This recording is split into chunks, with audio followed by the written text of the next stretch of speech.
Mabuhay mga kamaharlika! Narito na naman po tayo upang magbigay ng impormasyon patungkol sa ating mga barya. Narito po sa ating harapan ang 20 peso coin. Yan po, no? So ito po ay kasama sa mga tinatawag na new generation currency. Pag-uusapan po natin kung bakit siya ngayon ang pinakasikat na barya dito sa Pilipinas. At kasama na rin dito ang presyo niya, no? At kung magkano binibili ito ng mga kolektor o kung meron nga ba. Bola lang yan. Pero bago natin simulan ang ating talakayan sa araw na ito, kung di ka pa nakapag-subscribe, click the like button and subscribe. At click mo na rin ang notification bell para ma-update ka sa mga susunod na video na ilalabas ko. Ang 20 peso coin na ito ay naging sikat dahil na-feature ito sa isang kilalang TV show sa GMA. So doon ay tinalakay o nag-interview. Will you please repeat it? Sila ng mga dalawang tao na bumibili ng ganitong barya. Yung unang taong tinanong nila o nakausap nila, gusto lang daw niya na makakolekt ito ng 100 peraso. So sa 100 peraso na yon, nakumpleto niya na, kaya daw hindi na daw po siya bumibili nito.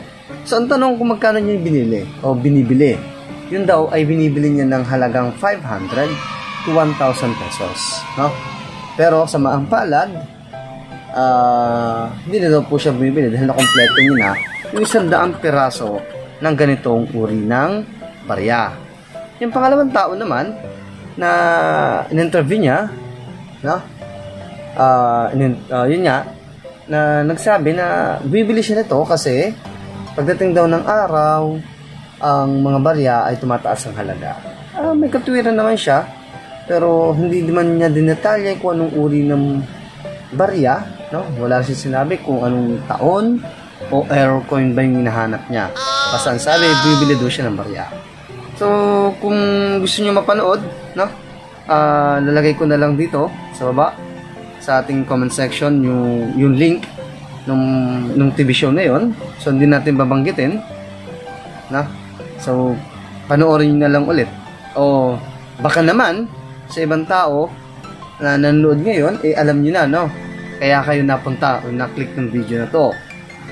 Kasi, umaasa kayo, no? Lalo't kung meron kayong hawak, umaasa kayo na maibenta ninyo yung inyong mga 20 peso coin sa ganung halaga, no?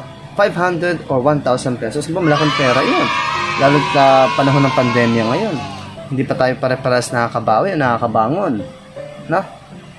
Bukod sa marami nagugutom, marami din nawalan ng trabaho. Kaya kung meron sila nito, syempre umaasa sila na may benta nila sa mas mahal na halaga. Meron pa, no? Sa isang vlogger, no? Hindi ko na lang din babanggitin kung anong sino siya. Iwan ko na ilalagay ko na lang din sa ating comment section yung link niya, no, para panoorin niyo na rin daw. Check niyo na lang din yung kanyang channel sa YouTube. At nakita ko nga rito na unang bili niya diyan sa 20 peso na yan ay 15,000. Pero ang requirements niya o ang hinahanap niya ay 2019 lang. So hindi siya bibili ng 2020 na 20 peso coin, no? 2019 lang ay yung napanood ko sa kanya. So unang bili niya ay 15,000 pesos. Sa pangalawang vlog niya ay 12,000 pesos, no? So binili niya ng 12,000 pesos yung barya na iyon. So check natin na yung 15 niya, 15,000. Tapos meron ditong nakita ko na 12,000 yata yun.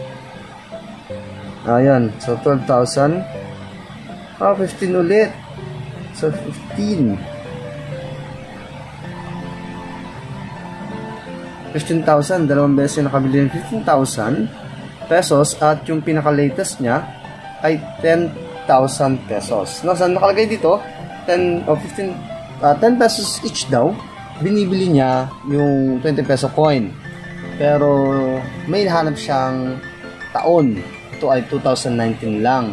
So hindi siya bibili ng 2020 na 20 peso coin, no? So check niyo na lang yung channel niya at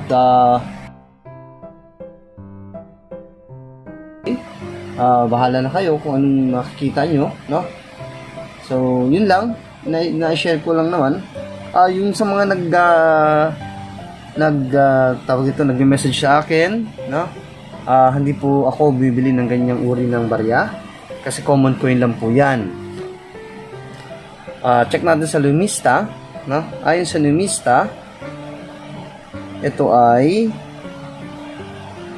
ayan, so check na natin yung features. So itong features na to, minsan ko na rin ito nabanggit sa unang vlog ko ng 20 peso coin na ito.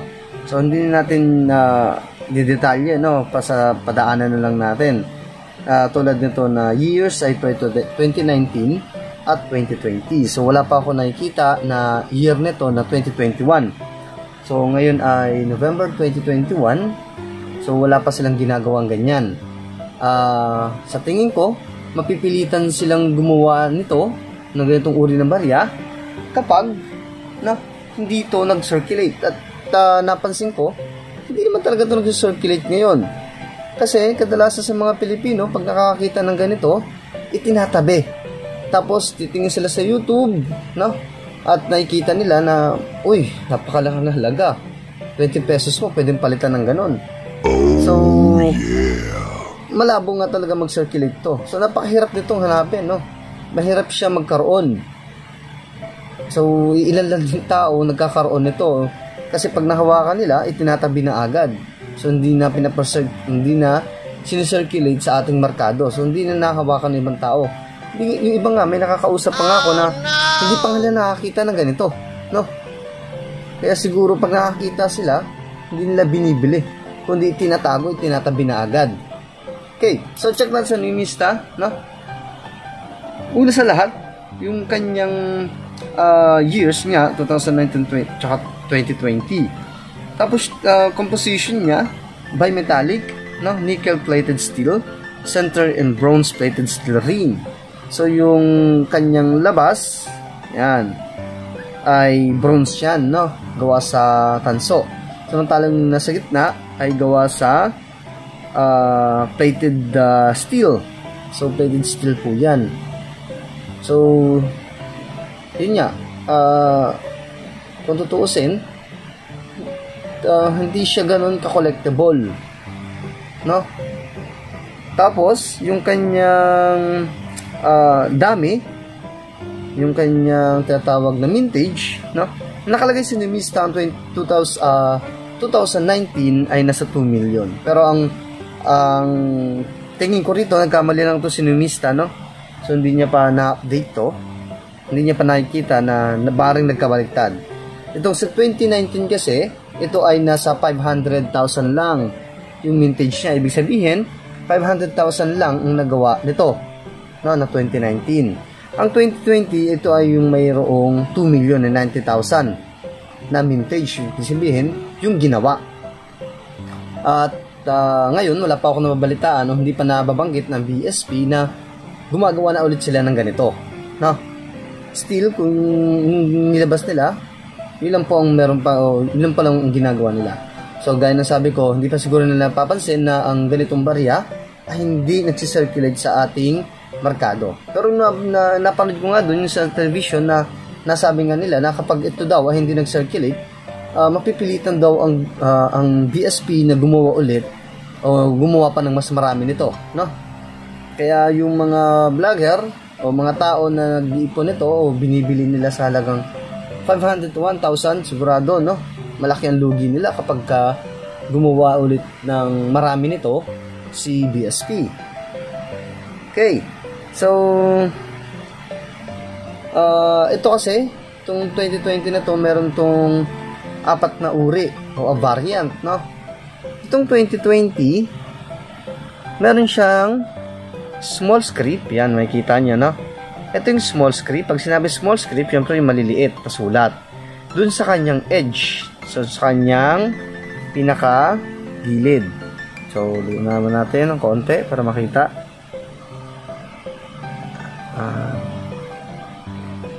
Ito ng konti. Yan.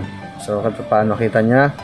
Yung kanyang edge, yan, ay maliliit. Yan. Nakalagay dyan BSP. Maliliit yan. Meron ding malalaki. So, ito yung pangalawa. Nasa 2020. So, ito yung tinatawag na large script. Dun sa kanyang edge. Yan. Nakikita nyo, BSP. Ito, maliliit. Kaya magkaiba rin ang kanilang hitsura. Although pareha sila ng taon, kung titignan ninyo, no, mas makinang to, mas makintab siyang tignan kaysa dito. Para tong glossy, may kung ano natin, kung babanggit natin, i-variant natin, ito ay may pagka-glossy. Ito naman ay may pagka-matte, no? Matte color. So, hindi siya ganoon kakintab. Yan. Ganoon din sa 2019. So, meron tayo ditong 2019. Check natin. Ito yung 2019 natin. Ito nga, no? So, meron tayong 2019, ganun din. So, itong 2019 natin dito, ito ay large script. Meron siyang malalaking sulat na BSP. So, meron din ito yung, ito, example lang natin ito. Ganito rin, no? Merong malaki, merong maliit. So, may 4 na variant to. Yan. Yung ating 20 peso coin. So, yun.